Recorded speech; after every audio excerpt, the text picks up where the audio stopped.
another protest. Are we past that, or should we be past that? Well, I think it's important to raise our voices, to be in community, but I think also we have to find ways to do it in our own hometowns, in our schools.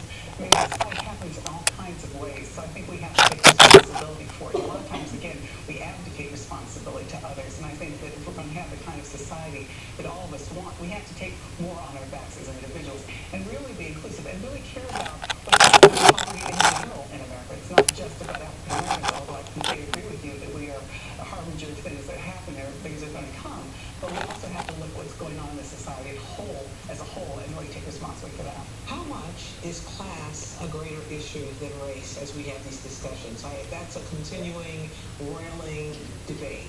Well, race and class are intertwined. And in 1963, the March on Washington was for jobs and freedom. And so for African Americans, jobs are always part of fulfilling the American dream. And when we think about poverty, poverty is both class, but the racial face of poverty is black, because blacks are disproportionately represented. So when we think about race and class, they're completely intertwined, but race becomes the face of American poverty because so many poor people in this country are disproportionately black and brown. But Whitney Young was one of the unsung heroes of the march, behind the scenes organizer, and he was known as being kind of aggressively middle class. He was raised by educated black people, and he was running the business arm of the movement. So I wonder what his message about class he was bringing to this, and whether it resonates now.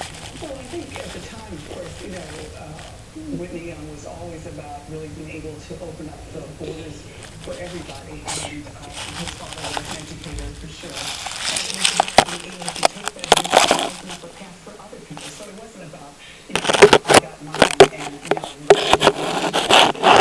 it's all come together. So I think that, the issue is being able to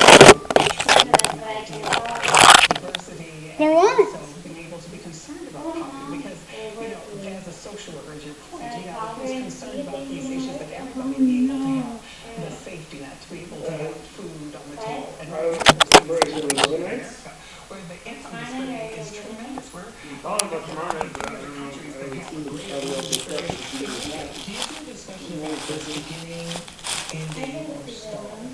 Right now, I'd say that the discussion is being renewed, is the best way I describe it. We've talked about these issues for decades and decades. There's been real progress, and I think that the 50th anniversary of the March on Washington, August 50th, Birmingham, John Kennedy's June 11th race speech, King's letter from Birmingham, it's a way to renew the spirit of American democracy that March really exemplified. I think that Whitney Young's legacy for this march would be to be able to be bridge builders. That's what he did. And I think that if we could all use that as an example to find places where we need to bring some of the points of commonality. I think that's something we can draw from this moving forward. All right, Mom. 2 hours for one person, 2 hours for another, etc. You can find extensive coverage of the anniversary on our homepage, including all of our previously aired conversations and the speeches from yesterday's ceremonies at the Lincoln Memorial here in Washington, D.C. And tomorrow we'll wrap up our series of conversations about the march. We're in talks with civil rights historian Taylor Branch and filmmaker Shukri Tillman. Again, the major developments of the day, the Obama administration worked to firm up the intelligence behind claims that Syria used chemical weapons and to win support for a possible military strike. Oh no! Taking part in any nuclear against Syria.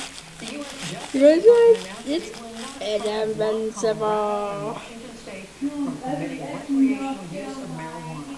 And the NFL agreed to pay $765 million to settle claims by former players involving concussions and brain injuries. And online, the secret to aging well might just be where you live. Bonnie Holman has the details. Older adults are looking for more than just warm weather and year-round golf. On our health page, see the 8 things your city can do to help seniors age well when they retire. And check out the top 10 cities rated for successful aging. All that and more is on our website, newshour.pbs.org. Judy? And that's the News Hour for tonight. But before we go, a reminder. There's something new coming from the News Hour. We're launching PBS NewsHour Weekend, anchored by Hari Srinivasan. Every Saturday and Sunday, Hari will take a 30-minute look at stories from around the country and around the world. Look for the PBS NewsHour Weekend right here, starting Saturday, September 7th. I'm Judy Woodruff. And I'm Jeffrey Brown. We'll see you online and again here tomorrow evening with Mark Shields and David Brooks, among others. Thanks for joining us. Good night. Major funding for the PBS NewsHour.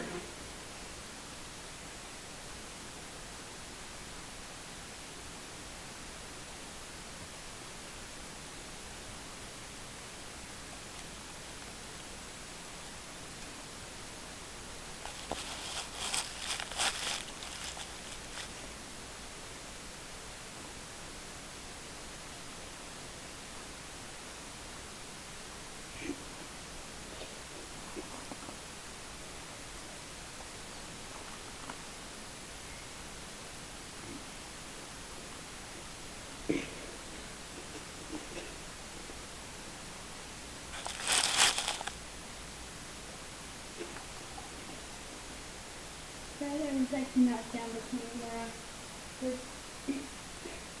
No, I'll check up this.